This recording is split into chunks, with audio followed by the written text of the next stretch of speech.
ಯಾರಿಗಲಿ banner ವಿಚಾರಕ್ಕೆ ಗಲಾಟೆ ಪ್ರಕರಣ ಎಂಎಲ್ಎ ಭರತ್ ರೆಡ್ಡಿ ಸತೀಶ್ ರೆಡ್ಡಿ ಬಂಧನ ಆಗಿಲ್ಲ. ಗನ್ಮ್ಯಾನ್ಗಳ ಬಂಧನ ಆಗಬೇಕು. ರಾಮುಲು ಈ ಸ್ಟೇಟ್ಮೆಂಟ್ ಕೊಡ್ತಾ ಇರೋದು ಗಲಭೆ ಸಾವಿಗೆ ಕಾರಣರಾದವರನ್ನ ಬಂಧನ ಮಾಡಬೇಕು, ಇಲ್ಲವಾದ್ರೆ ಸರ್ಕಾರಕ್ಕೆ ಕೆಟ್ಟ ಹೆಸರು ಬರುತ್ತೆ.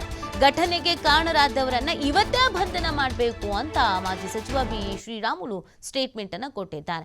ಈ ಘಟನೆಗೆ ಕಾರಣಕರ್ತರು ಯಾರು, ಘಟನೆ ಶುರುವಾಗಿದ್ದೆಲ್ಲಿಂದ, ಅವರನ್ನು ಬಂಧಿಸಬೇಕು ಅಂತ ಆಗ್ರಹಿಸ್ತಾ ಇದ್ದಾರೆ. ಬಂಧಿಸಲಿಲ್ಲ ಅಂತಂದ್ರೆ ಸರ್ಕಾರದ ಮೇಲೆ ಒಳ್ಳೆ ಒಪಿನಿಯನ್ ಇರೋದಿಲ್ಲ ಅನ್ನೋದನ್ನ, ಸರ್ಕಾರಕ್ಕೆ ಒಂದು ಕೆಟ್ಟ ಹೆಸರು ಬರುತ್ತೆ ಅನ್ನೋದನ್ನ ಈ ಸಂದರ್ಭದಲ್ಲಿ ಅವ್ರು ಹೇಳ್ತಾ ಇರೋದು.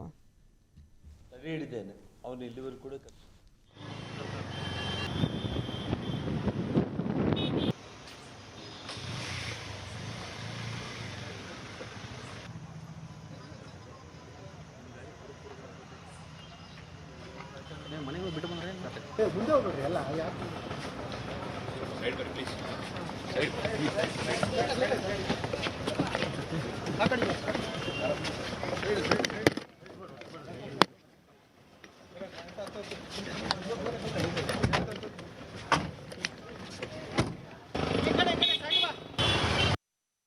ಅವರು ಎಲ್ಲ ಹಿಂಬಾಲಕರ ಜೊತೆಲಿ ಗುಂಪಾಗಿ ಬಂದು ಜನಾರ್ದನ್ ರೆಡ್ಡಿ ಅವ್ರ ಮನೆ ದಾಳಿ ಮಾಡೋಂಥ ಟೈಮಲ್ಲಿ ಆ ರಾಜಶೇಖರನಂತ ಯುವಕ ಏನಿದ್ದಾನೋ ಪೊಲೀಸರು ಲಾಠಿ ಚಾರ್ಜ್ ಮಾಡೋಂಥ ಟೈಮಲ್ಲಿ ಅವರು ಲಾಠಿ ಚಾರ್ಜ್ ಮಾಡ್ತಾರ ಮಫ್ಟಿಯಲ್ಲಿ ಹಿಡ್ಕೊಂಡು.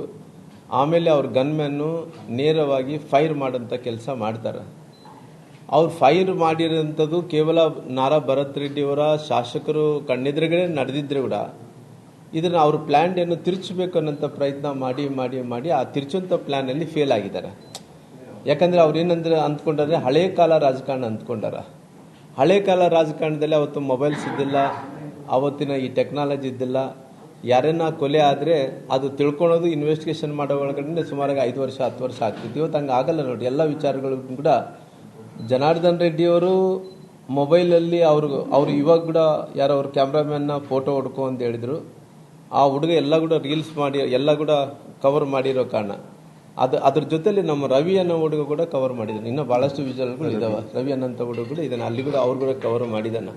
ಅಂದರೆ ಇವೆಲ್ಲ ನೋಡಿದಂಥ ಟೈಮಲ್ಲಿ ನನಗೆ ಫಸ್ಟ್ ಆಫ್ ಆಲ್ ಅವರು ಶಾಸಕರು ಹೇಳಬೇಕಾಯಿತು. ಯಾಕಂದರೆ ನಾವು ಅನೇಕ ಕಡೆ ಜಾಲತಾಣದಲ್ಲಿ ಕೂಡ ಇವತ್ತು ಎಲ್ಲ ಕಡೆ ಕೂಡ ಅವರು ಹಾರಿಸಿದಂಥ ಗುಂಡು ರಾಜಶೇಖರ್ಗೆ ಬಡಿತು ಸತ್ತೋಯ್ತು ಅನ್ನೋಂಥ ಟೈಮಲ್ಲಿ ಕೂಡ ಅವ್ರನ್ನ ಸಮರ್ಥಿಸ್ಕೊಳಕ್ಕೆ ಹೋಗಿ ತಪ್ಪು ಮಾಡ್ಕೊಂತ ಏನು ಹೋಗ್ತಾ ಇದ್ದಾನೋ, ಇವತ್ತು ಎಲ್ಲ ರೀತಿಯಲ್ಲೂ ಕೂಡ ಎಲ್ಲ ವಿಡಿಯೋಗಳು ಬಂದ ನಂತರ ಕೂಡ ಇಲ್ಲಿ ತನಕ ಯಾಕೆ ಬಂಧಿಸಿಲ್ಲ ಅನ್ನೋಂಥದ್ದು ಸರ್ಕಾರಕ್ಕೆ ನಾನು ಪ್ರಶ್ನೆಯನ್ನು ಕೇಳ್ತೇನೆ.